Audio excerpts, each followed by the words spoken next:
الرحیم السلام علیکم ورحمۃ اللہ وبرکاتہ۔ کروڑوں درود و سلام ہو ہمارے حضور صلی اللہ علیہ وآلہ وسلم پر، آپ کے آل پر۔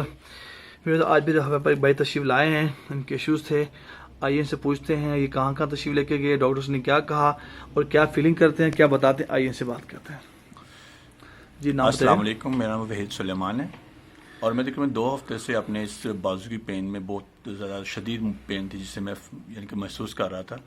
میں ڈفرینٹ ڈاکٹرس کے پاس گیا، ہر کسی نے الگ سے رائے دی، کوئی انجیکشن لگا رہا ہے، کوئی میڈیسن لکھ کے دے رہا ہے، لیکن مجھے کوئی افاقہ نہیں ہو رہا تھا ان سے۔ تو ابھی مجھے ایک دوست نے الحجامہ کا مجھے بتایا، تو اس سلسلے میں ادھر آیا تھا، انہوں نے فل باڈی کا ان سے کروایا۔ ماشاء اللہ سے میں پورا جسم ایسے ہلکا ہو گیا جیسے کہ میرے وزن میں 20 کلو فرق پڑ گیا ہے، الحمدللہ، میرے جسم سے وزن کم ہو گیا ہے۔ اور میرے جو بازو میں پین تھی اس کے میں نے پوائنٹس کروائے ہیں، تو ماشاءاللہ سے ابھی پوائنٹس کروانے کے ساتھ ہی مجھے بہت زیادہ فاقہ ہوا، یعنی کہ میری پین جیسے ہے ہی نہیں، بازو میں بالکل لائٹ ہو گیا ہے۔ اس سے پہلے میرے بازو میں اتنی زیادہ ٹیسیں نہیں کر رہی تھی جیسے کہ کسی نے کچھ چھریاں چلا رہا ہے اس کے اندر۔ تو ابھی الحمدللہ ثم الحمدللہ کہ اللہ تعالیٰ کے کرم و فضل سے میں نے سنت پہ عمل کیا ہے، الحجامہ کروایا، تو اس سے میرا بہت فرق پڑا، مجھے بلکہ ختم ہو گئی پین، میں بالکل پرفیکٹ ہو گیا ہوں۔ آپ کہتے ہیں 100% ٹھیک ہو گیا؟ 100% ٹھیک ہوں الحمدللہ الحمدللہ الحمدللہ، سنت کی برکت سے۔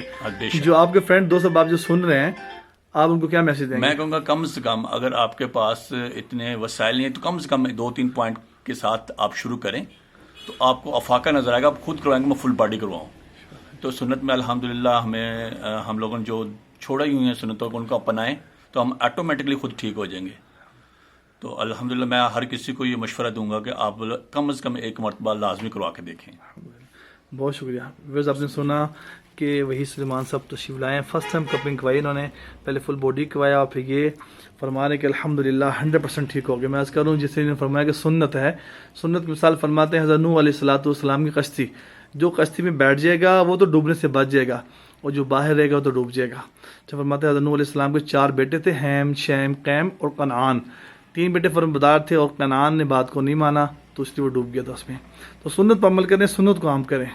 اس ویڈیو کو لائک بھی کریں، شیئر بھی کریں، کمنٹس بھی کریں، تاکہ سنت عام ہو جائے، لاہور میں سب لوگ شفا یاب ہو جائیں، ہیلدی زندگی گزاریں اللہ کی رحمت سے۔ جزاکم اللہ خیر۔ السلام علیکم ورحمۃ اللہ وبرکاتہ۔